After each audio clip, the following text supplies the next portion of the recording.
The rain hammered the asphalt like bullets, and Amara Cole's bare feet slapped against the wet pavement as she ran. Her lungs burned. Her heart felt like it would explode through her ribs. Behind her, footsteps echoed, steady, confident, relentless. "Amara, stop running from me." Marcus's voice cut through the storm, smooth and controlled even now. That was the worst part. He never yelled. Never lost his composure. He didn't need to. He had the law, money, and reputation on his side. What did she have? Nothing but the clothes on her back and the terror that had finally driven her to flee. She'd left her shoes in his apartment when she'd bolted. Left her phone, her purse, everything. The courthouse parking lot was deserted at this hour, just rows of expensive cars glinting under the fluorescent lights. Her vision blurred with rain and tears. She couldn't see where she was going. Didn't care. Anywhere was better than back there. Then she slammed into something solid. Arms caught her before she fell. Strong hands gripped her shoulders, steadying her. Amara gasped, looking up through the downpour at the man she'd collided with. He was tall, dressed in an immaculate black suit that probably cost more than her rent. Dark eyes studied her with an intensity that should have frightened her but somehow didn't. Behind him, a black luxury car idled, driver's door open, engine purring. Marcus's footsteps were getting closer. Amara didn't think. She grabbed the stranger's coat with both hands, her fingers twisting in the expensive fabric. Her voice came out broken, desperate. "Please, pretend I belong to you, just long enough to scare him away." The man went completely still. For one terrible moment, she thought he'd push her away, leave her to face Marcus alone. Then something shifted in his expression, something dark and dangerous and almost protective. His arm slid around her waist, pulling her against his side with a possessiveness that felt startlingly real. He leaned down, his breath warm against her ear, and spoke in a voice like silk over steel. "You don't have to pretend." Before Amara could process those words, Marcus appeared. He stopped 10 feet away, his designer shoes splashing in a puddle. Even drenched, he looked like he'd stepped out of a magazine, handsome, polished, the picture of respectability. The perfect prosecutor. The perfect nightmare. "There you are, baby. You had me worried. Come on, let's get you home. You're clearly not thinking straight." The stranger's arm tightened around her waist. She's exactly where she wants to be. Marcus's gaze shifted to the man holding her, and something flickered across his face. Confusion, then recognition, then something that looked almost like fear. But Marcus was good at hiding his reactions. The mask slipped back into place. "I don't know who you are, but this is between me and my fiancé.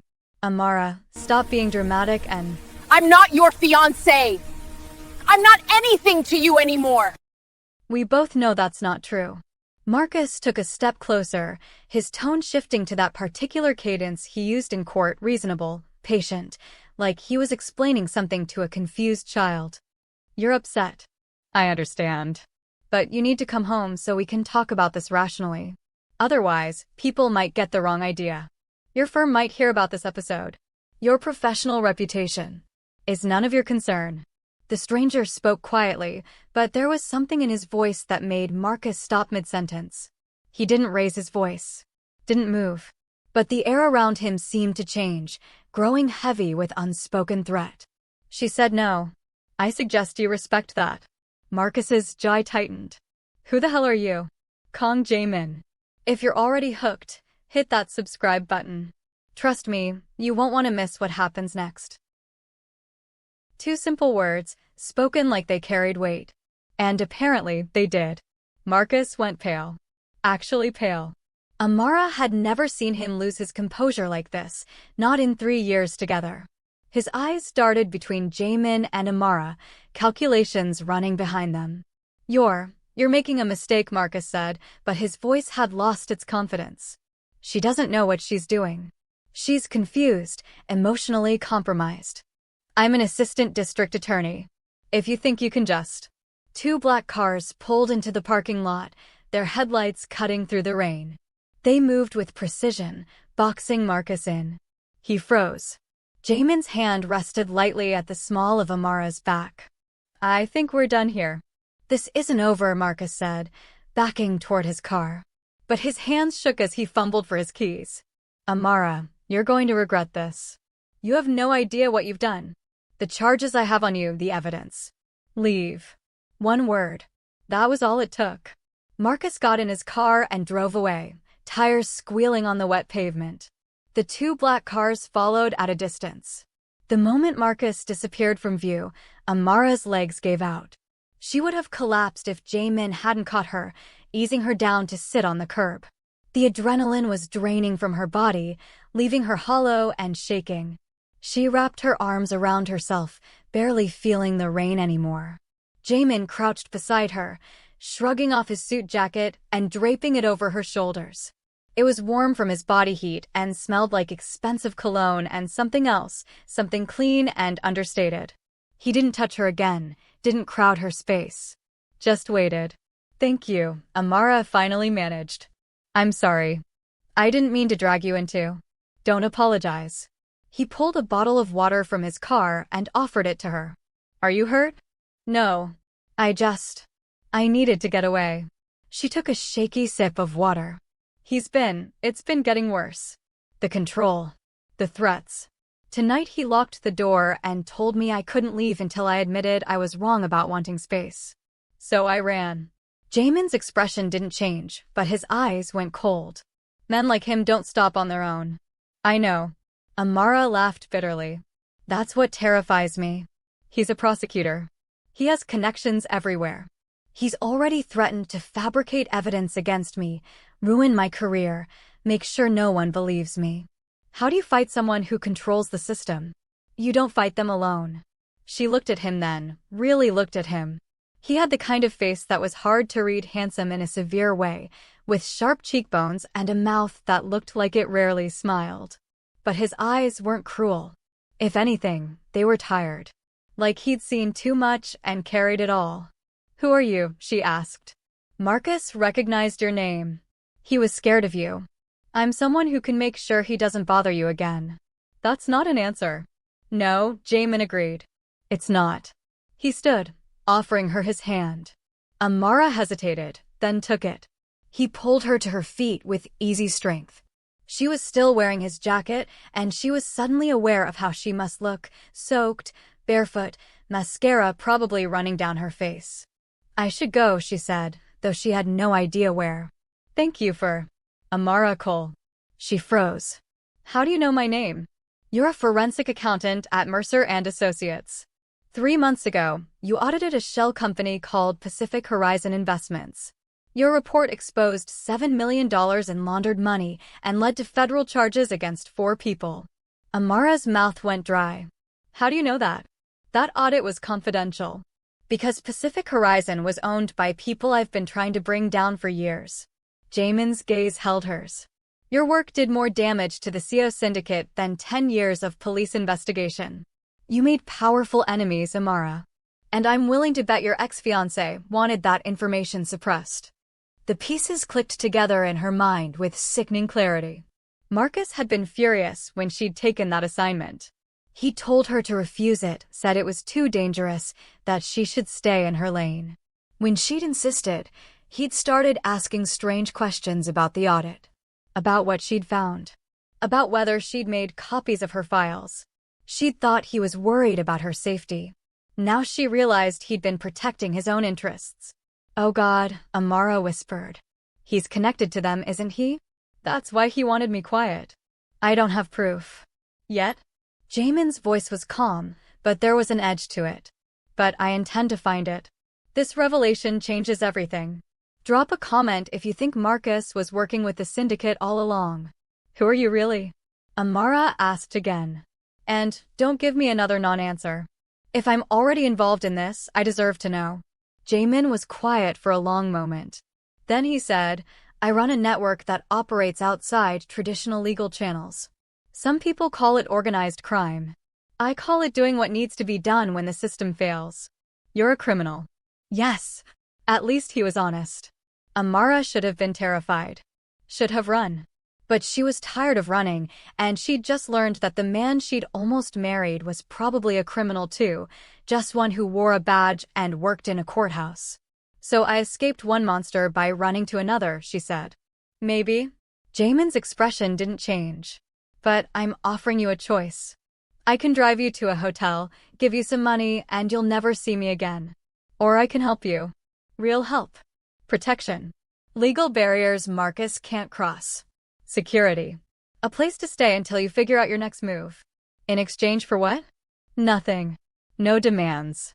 No obligations. He paused. But I need your skills. The CO syndicate is still operating, and I need someone who can track their money. If you want to help, I'd welcome it. If you don't, I'll protect you anyway. Amara wrapped his jacket tighter around herself. This sounds too good to be true. It probably is, Jae-Min admitted. I won't lie to you. My world is dangerous. But right now, I think your world is just as dangerous, and you have no protection at all. He was right. God help her, he was right. Marcus knew where she lived, where she worked. He had access to police resources, could track her credit cards and phone. She had nowhere to go, no way to disappear. Unless she accepted help from a man who just admitted to being a criminal. I have conditions, Amara said. Jae-Min tilted his head, waiting. I won't be owned. I won't be controlled.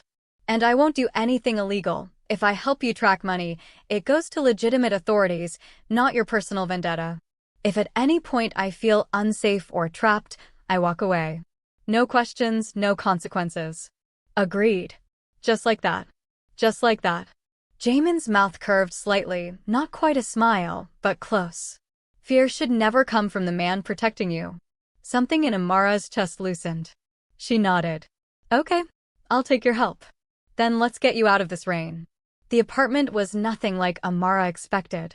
She'd imagined something ostentatious, gold fixtures, marble everywhere, the kind of wealth that screamed money. Instead, Jaemin's penthouse was minimalist and surprisingly warm. Hardwood floors, clean lines, floor-to-ceiling windows overlooking the city. Books lined one wall. A collection of what looked like vintage Korean ceramics sat in a lit display case. Guest room is down the hall, Jae-Min said, setting down her borrowed duffel bag. He'd sent someone to buy her clothes and necessities while they drove here. Bathroom is attached. Kitchen is open. Help yourself to anything. Where do you sleep? Other side of the apartment. He pointed. You'll have complete privacy. Amara nodded, suddenly exhausted. The adrenaline crash was hitting hard now. Thank you. For everything. Get some rest. We'll talk in the morning. She should have gone straight to bed. Instead, she showered, changed into the soft pajamas someone had purchased for her, and found herself wandering back to the living room. Jae-Min was standing by the windows, looking out at the city lights. He'd changed too, dark slacks and a simple black shirt, much more casual than the suit. He looked younger like this. Less intimidating. Can't sleep, he asked without turning around. Too much in my head. Amara moved to stand beside him. Can I ask you something? Yes. Why did you really help me tonight? And don't say it's because of the audit. You didn't know who I was when I crashed into you. Jae-Min was quiet for so long she thought he wouldn't answer. Then he said, my mother left my father when I was 12. He was, like your ex, controlling. Possessive. When she finally tried to escape, he followed her. Hurt her badly. She survived, but she was never the same. I'm sorry. Don't be. It taught me something important. He finally turned to look at her. Men who need to control women aren't strong. They're weak. And women who survive them are stronger than they realize. Amara's throat tightened. I don't feel strong. You ran. You asked a stranger for help.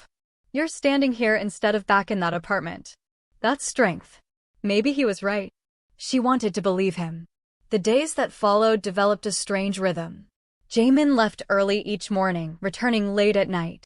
Amara spent her time reviewing the files he'd provided on the CO syndicate, tracing money through layers of shell companies and offshore accounts. It was intricate work, the kind she excelled at. The kind that made her forget about Marcus for hours at a time. If you're loving Amara's strength, smash that like button and let me know in the comments what you'd do in her situation. Evenings were different. Jae-Min would return, and they'd share dinner, sometimes takeout, sometimes simple meals he'd cook himself. He was surprisingly good at it, moving through the kitchen with efficient grace. They'd talk about inconsequential things. Books. Music. Nothing too personal. But Amara noticed things. The way he never touched her without permission, always maintaining careful distance. The way he asked before entering a room she was in. How he drank tea late at night when he couldn't sleep, standing by those same windows. How sometimes she'd catch him staring at nothing with an expression of profound sadness. 2 weeks passed before she worked up the courage to ask. "You're haunted by something." They were sitting in the living room, rain pattering against the windows again. Jae-Min looked up from his book, one eyebrow raised. "Is that an observation or a question?" "Both." He set the book aside. "Everyone carries ghosts." "That's evasive." "Yes, it is." But he didn't look away. "Some stories are better left alone, Amara." "Because they're painful? Or because you don't trust me?" "Because I don't want to burden you with my past when you're still healing from yours." It was such a thoughtful answer that Amara felt something shift in her chest. This man, this criminal, this person who operated outside the law, was being more considerate of her well-being than Marcus had ever been. "For what it's worth," she said softly, "I trust you." "I don't know if I should, but I do." Something flickered in Jae-Min's eyes. Not quite hope, but close. "That means more than you know." The moment stretched between them, charged with something unspoken. Amara was suddenly aware of how close they were sitting, of the way the lamplight caught in his dark eyes, of how much she wanted to reach out and touch his hand. She didn't. Neither did he. But the wanting was there, hovering in the space between them. The spell broke when Jae-Min's phone rang. He answered it, his expression shuddering closed. "Yes." Amara couldn't hear the other side of the conversation, but she watched Jae-Min's face carefully. Saw the slight tension in his jaw, the way his fingers tightened on the phone. "I understand. I'll handle it." He ended the call and looked at Amara. "I need to step out for a few hours. Will you be all right here?" "Of course." "Is everything okay?" "Nothing urgent. Just business." He stood, already reaching for his jacket. "Don't answer the door for anyone. The security system is armed." "Jae-Min." Amara stood too. "Be careful." He paused at the door, looking back at her. "I always am." But there was something in his voice that worried her. After he left, Amara tried to focus on her work, but her mind kept drifting. She found herself in his study, not snooping exactly, but looking. Trying to understand the man who'd become her unlikely protector. The books on his shelves were eclectic. Philosophy. History. Several in Korean that she couldn't read. But it was the photographs that caught her attention. They were tucked in a drawer that wasn't quite closed, and Amara knew she shouldn't look. Knew it was a violation of privacy. She looked anyway. Most were of people she didn't recognize. But one made her freeze. It was Jae-Min, years younger, with his arm around a woman. She was beautiful, elegant, with long dark hair and a smile that lit up her whole face. They looked happy. In love. Amara turned the photo over. On the back, in neat handwriting, J and S, 2019. S, she knew that initial. It had come up in her research, buried in the files about the CO syndicate. Yoon Seo-rin. Reported missing 6 years ago. Presumed dead. Connected to both the CO family and to Kang Jae-Min, his ex-wife. The woman haunting him wasn't just a memory. She was a ghost.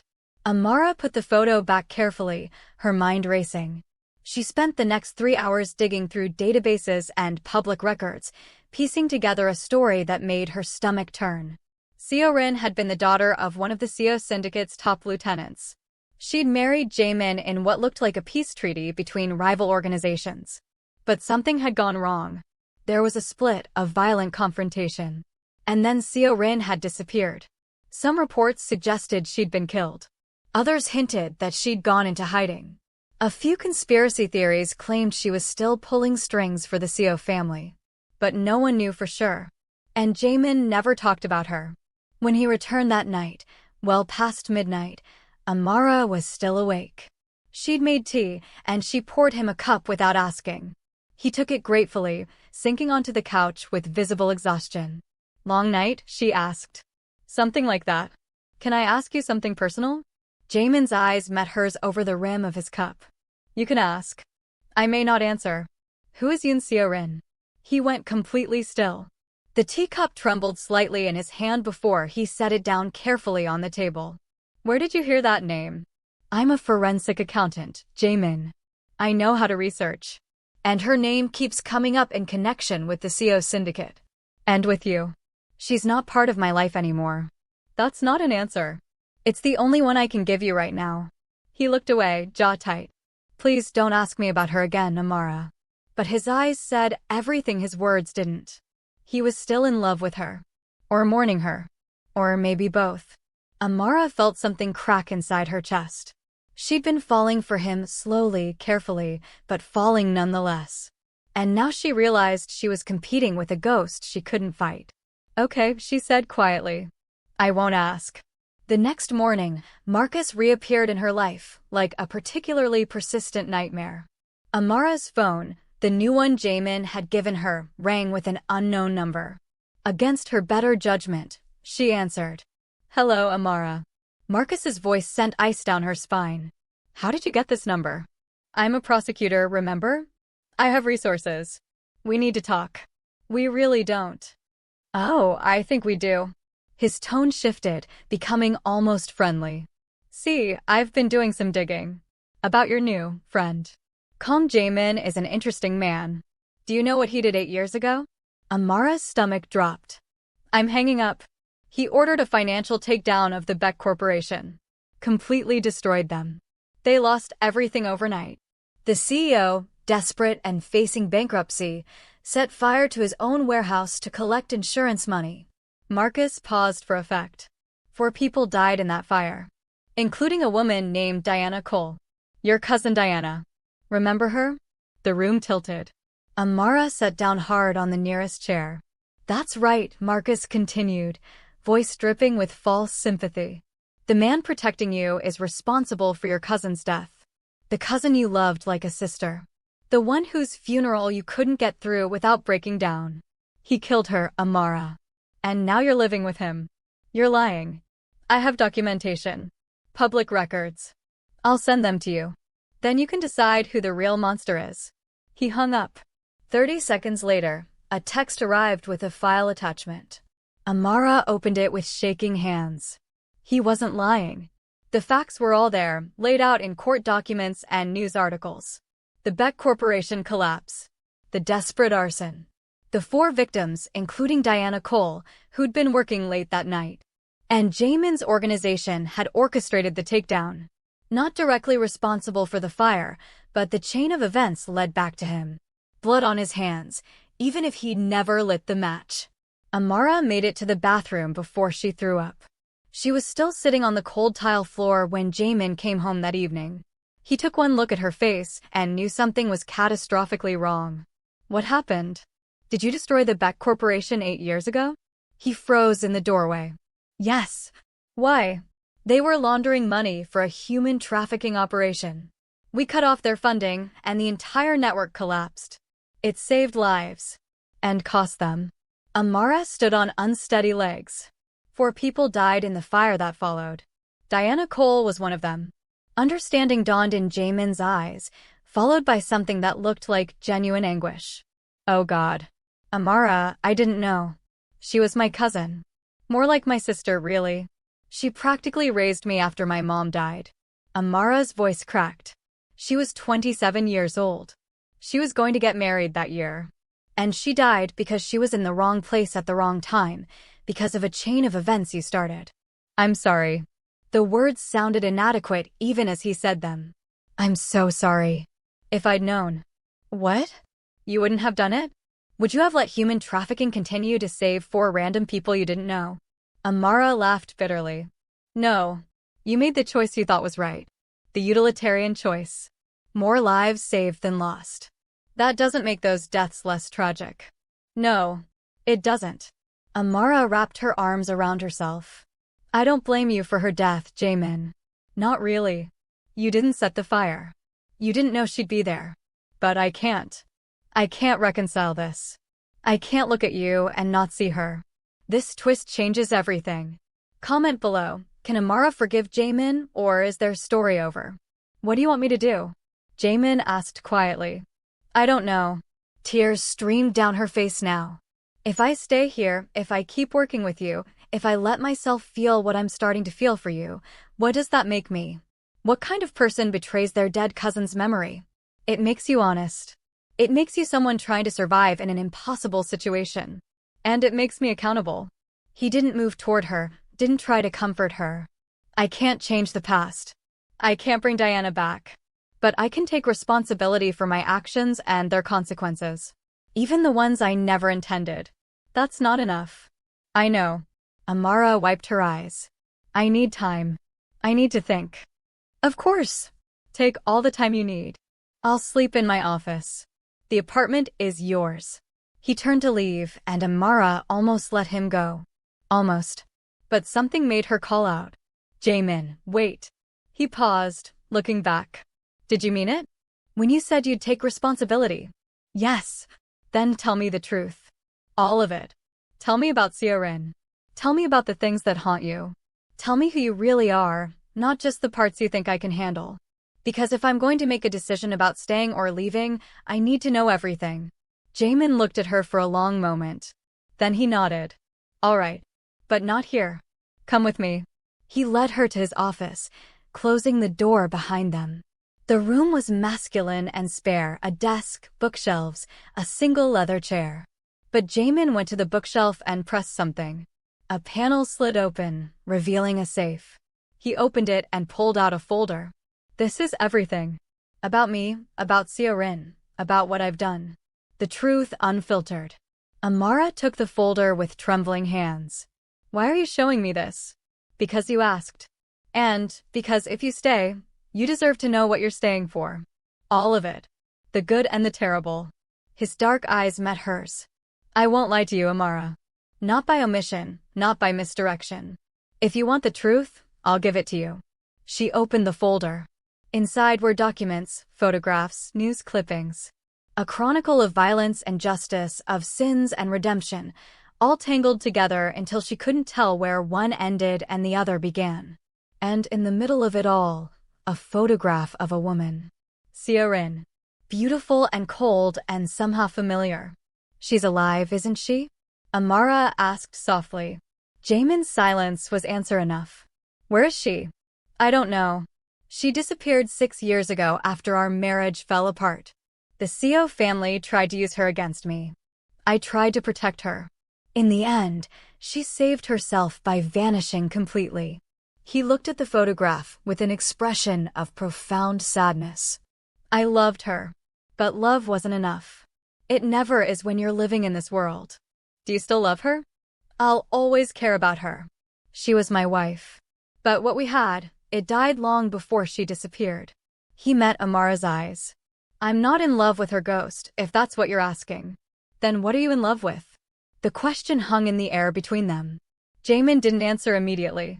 Instead, he reached out slowly, giving Amara every chance to pull away.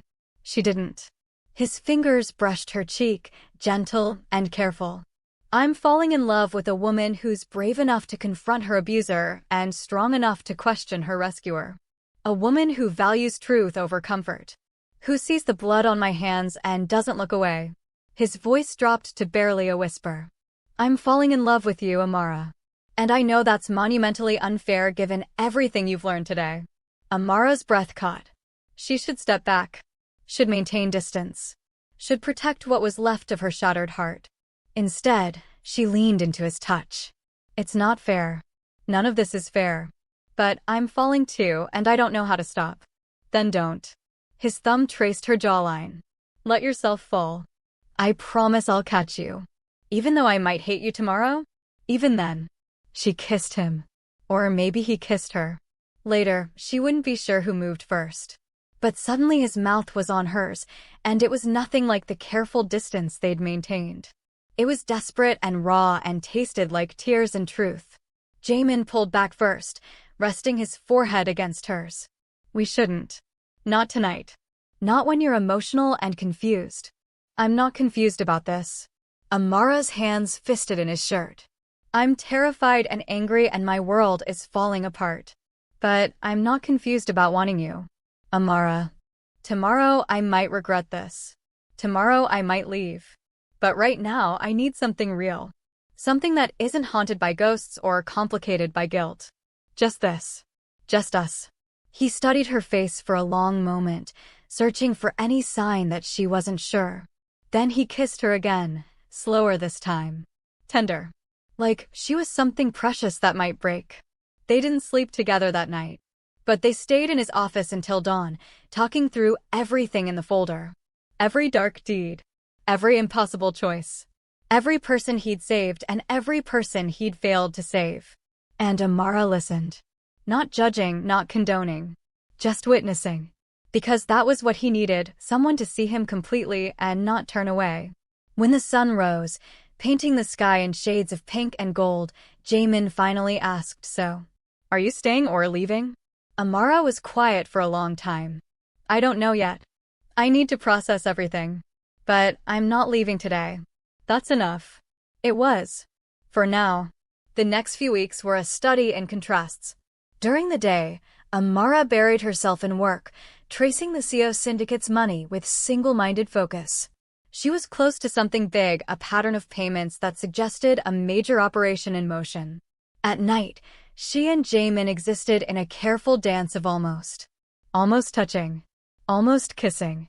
Almost giving in to the tension that crackled between them. But neither pushed. Both understood that what was building between them needed time to develop properly, without the pressure of crisis or confusion. They talked. God, they talked about everything.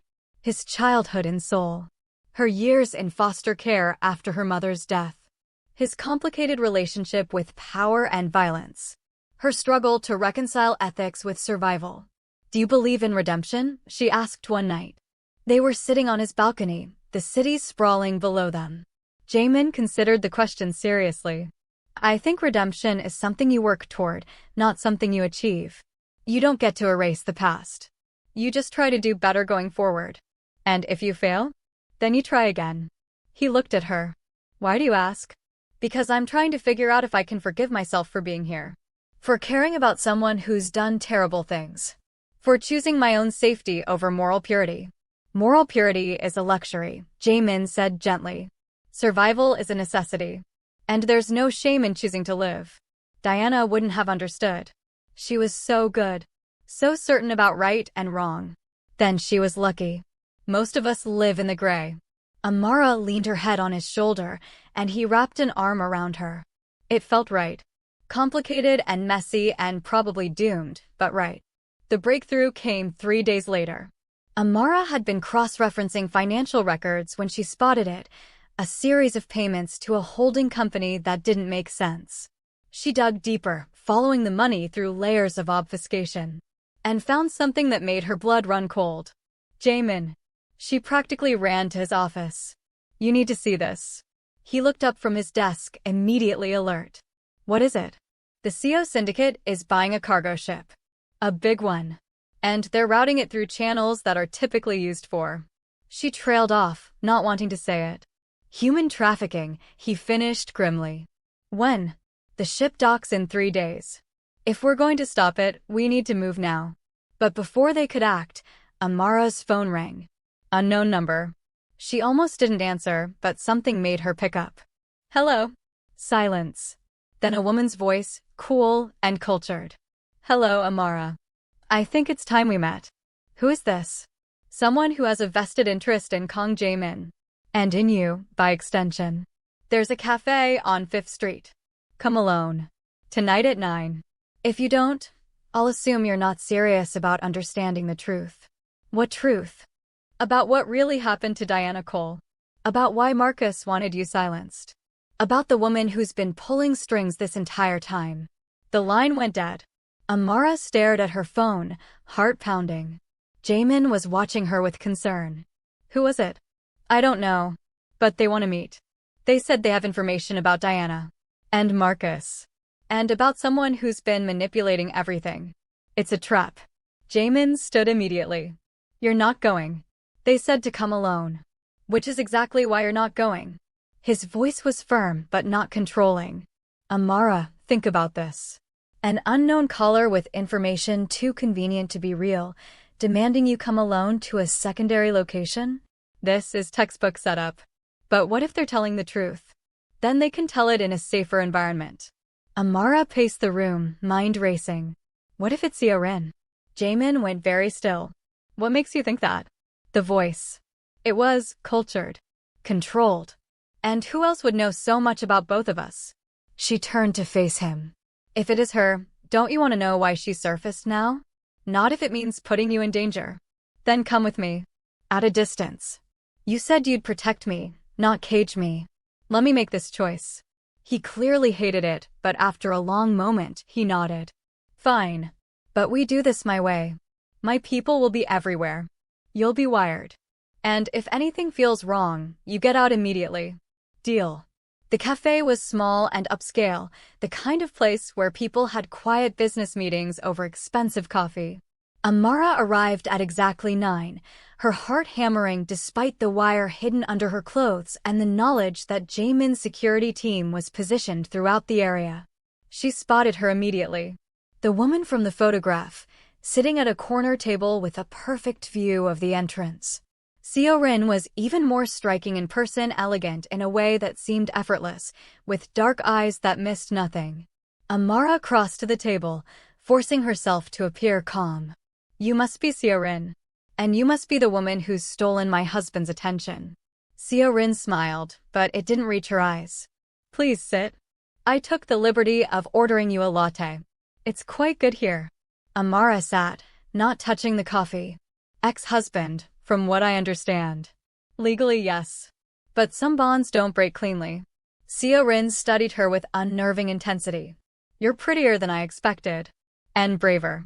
Most women wouldn't walk into a meeting like this. Most women don't have as much to lose. You said you had information about Amara Cole. Straight to business. I appreciate that. Seo-rin leaned back in her chair. Tell me, what do you know about the Beck Corporation fire? I know Jae-min's organization destroyed their finances. I know the CEO committed arson. I know 4 people died. But do you know why the Beck Corporation was really targeted? Amara frowned. Human trafficking. The money laundering. Was a smokescreen. Seo-rin's smile turned sharp. Oh, they were laundering money certainly. But that wasn't why Jae-min went after them. He went after them because they were my family's primary competitor. I asked him to. And he did it because back then, he would have done anything I asked. The words hit Amara like a physical blow. You're lying. Am I? Ask him yourself. The human trafficking connection wasn't discovered until after the takedown, when investigators started digging through the rubble, literally and figuratively. It was convenient justification for an action he'd already taken. Seo-rin took a delicate sip of her coffee. Your cousin died because I wanted to eliminate my competition. Because Jae-min was in love with me. How does that change things? Amara's mind reeled. Through the wire, she could almost feel Jae-min's tension. If that's true, why tell me? Because I need you to understand what kind of man you're falling for. He presents himself as someone with principles, someone who only acts when justified. But the truth is Messier. He's killed for love. For loyalty. For reasons that have nothing to do with justice. Seo-rin leaned forward. And he'll do it again if you ask him to. That's both his greatest strength and his most dangerous weakness. What do you want? I want you to deliver a message. Tell Jae-min that the ship docking in 3 days, the one you've been so cleverly tracking, isn't what he thinks it is. It's bait. My father knows about his plans to intercept it. And when he makes his move, the Seo family will be waiting. Why would you warn us? Because despite everything, I don't want Jae-min dead. And make no mistake, if he goes after that ship, my father will kill him. Something almost like genuine emotion flickered across Seo-rin's face. I've made my peace with being his enemy. But I'm not ready to be his executioner. Before Amara could respond, Seo-rin stood gracefully. One more thing. Your ex-fiancé Marcus? He's not working for the Seo family. He's working for someone else entirely. Someone who wants both Jae-min and my family destroyed. You're all being played, and the game is more complicated than you realize. Wait, who? Who's behind this? But Seo-rin was already walking away. She paused at the door, looking back. Ask Jae-min about the Nakamura group. and ask him why he's never mentioned them to you. Then she was gone. Jae-Min was in the cafe within seconds, his security team sweeping the area. But Seo-rin had vanished as completely as she'd appeared 6 years ago. Did you hear all of that? Amara asked quietly. Yes. Jae-Min's face was unreadable. We need to go. Now.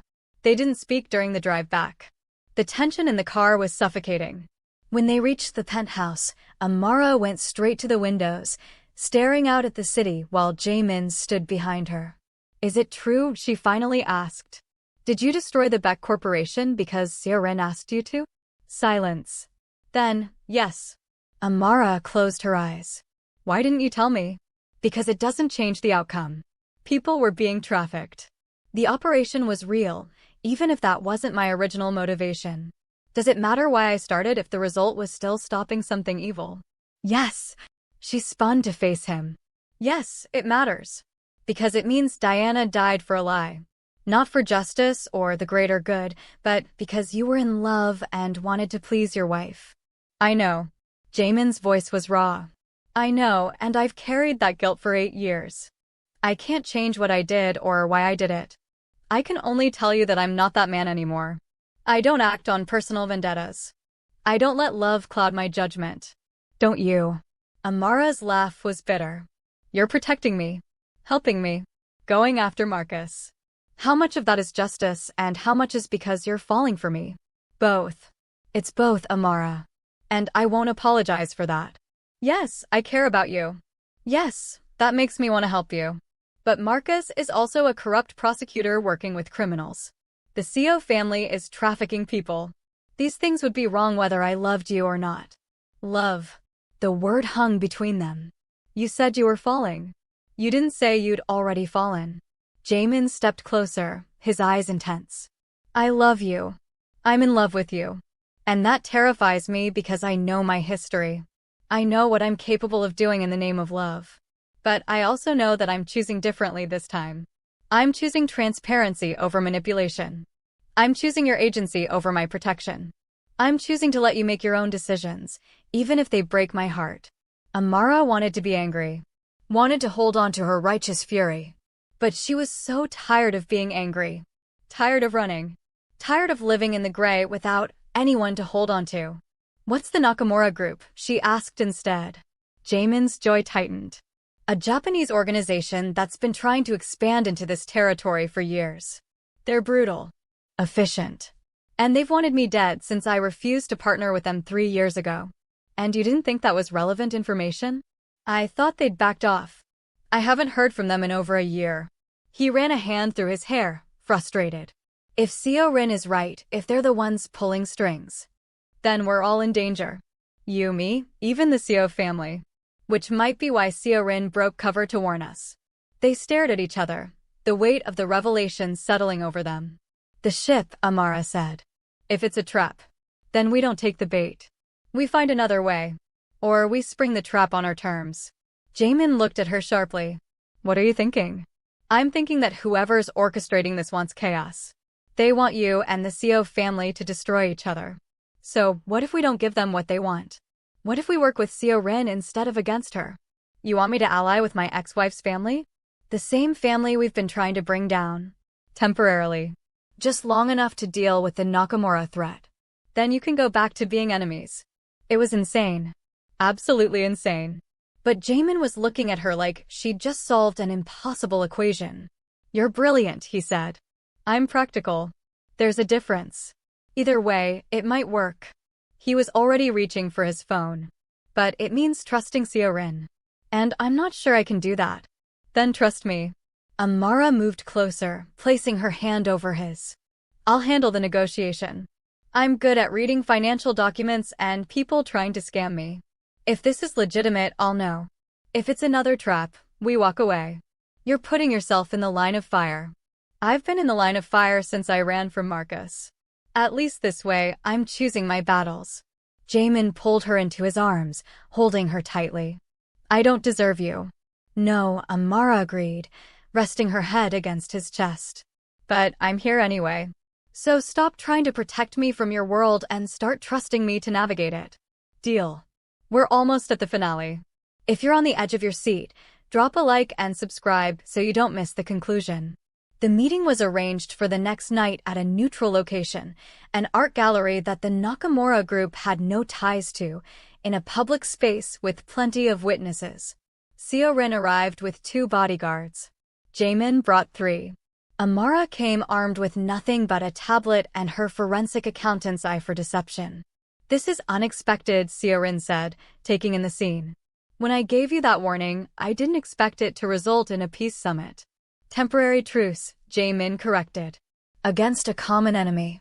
The enemy of my enemy is my friend? How very practical of you." But Seo-rin's eyes shifted to Amara. "This was your idea, wasn't it?" "It was the logical solution," Amara replied. "The Nakamura group wants both your organizations destroyed." "Why give them the satisfaction?" "Because some grudges run deep." Seo-rin's expression was unreadable. "My father won't agree to this easily. He's wanted Jae-min's head for 6 years." "Since you disappeared," Jae-min said quietly. "Since I left," Seo-rin corrected. "There's a difference. I wasn't kidnapped or murdered. I chose to walk away from both of you, my family and you, because I was tired of being a chess piece in your war. Is that what you think you were to me? Weren't I?" Seo-rin's voice was sharp. "You married me to forge an alliance. You loved me, yes, but you also used me. Just like my father did. Just like everyone in this world does to each other." "You're right," Jae-min said, and the admission clearly surprised her. "I did use you. I justified it by telling myself I loved you, but that doesn't change the fact that our marriage was strategic as much as it was romantic. And I'm sorry. I should have said that years ago." Seo-rin blinked, her composure cracking for just a moment. "Well, that was unexpectedly mature of you. I've had good influence lately." He glanced at Amara. "The forensic accountant who's too ethical to live in our world but too stubborn to leave it?" Seo-rin's smile was almost genuine. "I can see the appeal. Can we focus?" Amara interrupted. "The ship docks tomorrow night. If we're going to coordinate a response, we need details. Who's the actual target? What's the real cargo? And what does the Nakamura group gain from this?" Seo-rin pulled out her own tablet. "The ship is carrying weapons. High-grade military equipment that's being smuggled in under the guise of humanitarian aid supplies. The Nakamura group plans to seize it during what they expect to be a 3-way battle between my family, Jae-min's people, and the authorities that you've no doubt already tipped off." "We haven't contacted the authorities yet," Jae-min said. "But you were planning to. It's your standard move, intervene, then let law enforcement clean up." "Predictable." Seo-rin swiped through several documents. "The Nakamura group has people embedded in multiple agencies. The moment you make that call, they'll know.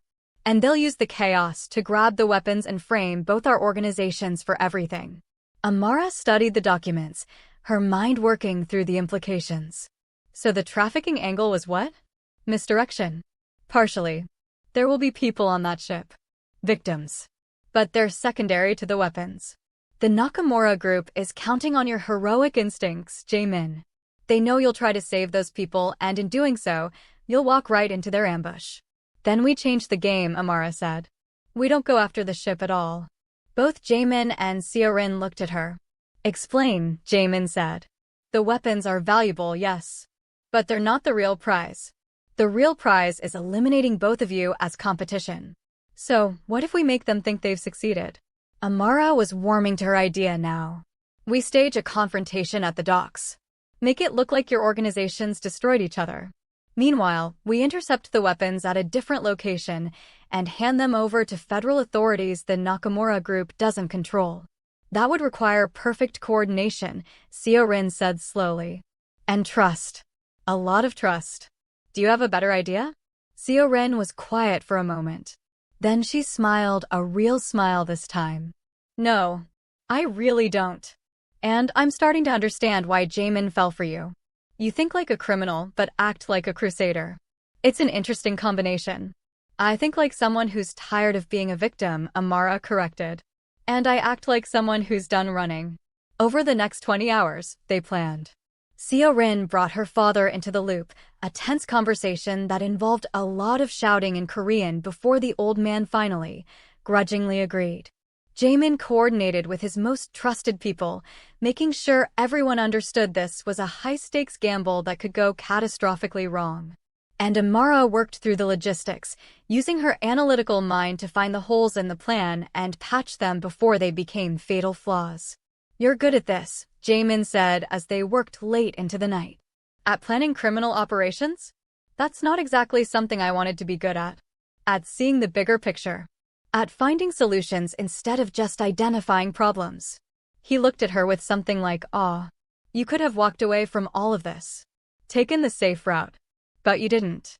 I'm starting to realize there's no such thing as a safe route. Not really. There's just choosing which battles are worth fighting." Amara saved her spreadsheet and turned to face him. "And you're worth fighting for.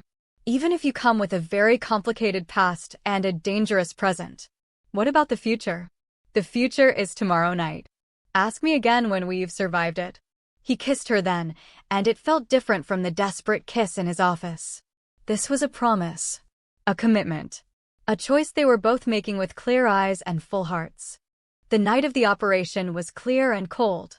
The docks were a maze of shipping containers and industrial equipment, perfect for ambushes and double crosses. Amara watched from a safe distance, or what Jae-Min insisted was a safe distance, as his people and the Seo family soldiers moved into position. The Nakamura group was there too, hidden but present. Amara had spotted their surveillance positions, marked them on her tablet. Everything was proceeding according to plan.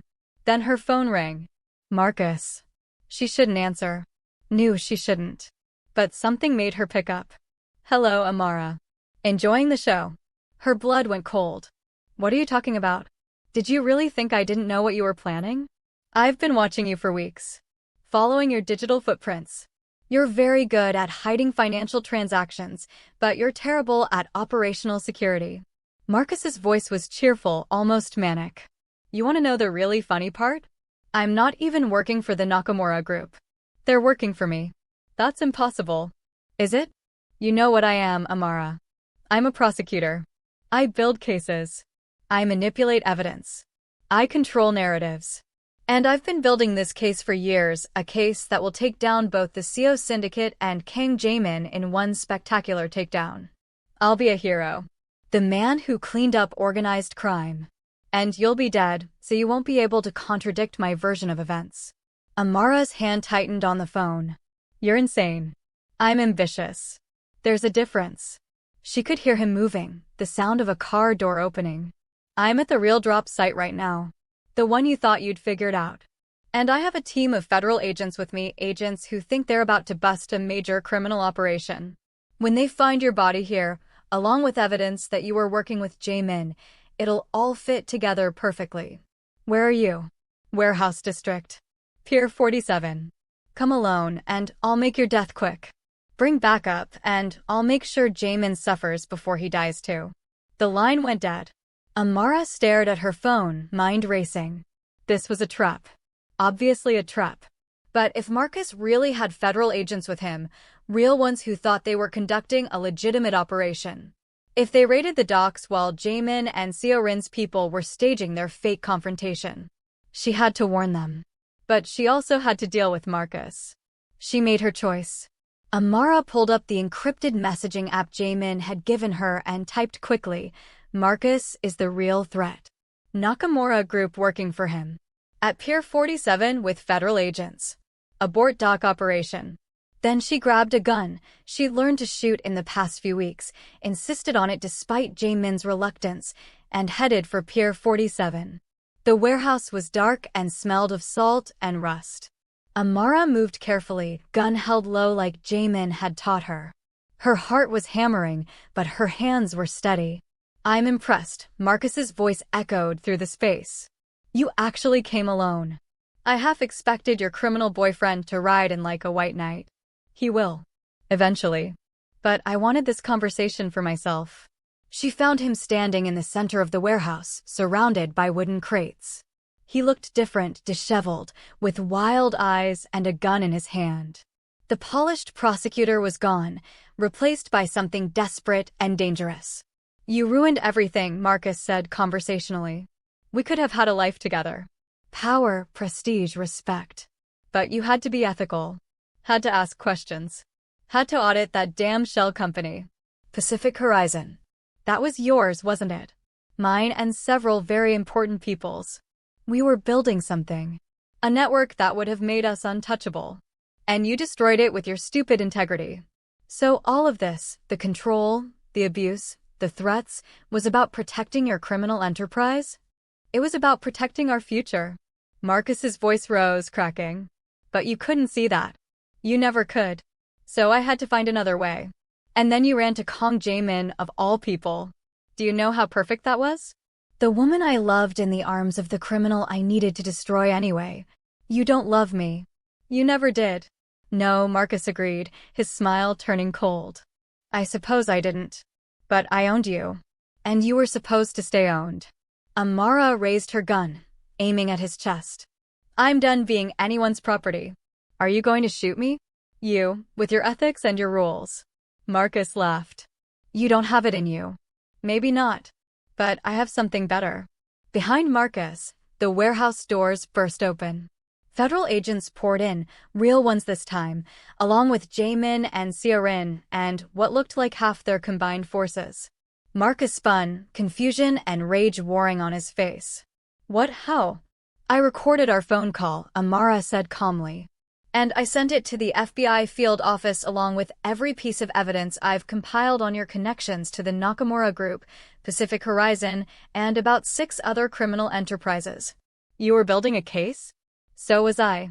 The difference is mine is actually true. You're bluffing.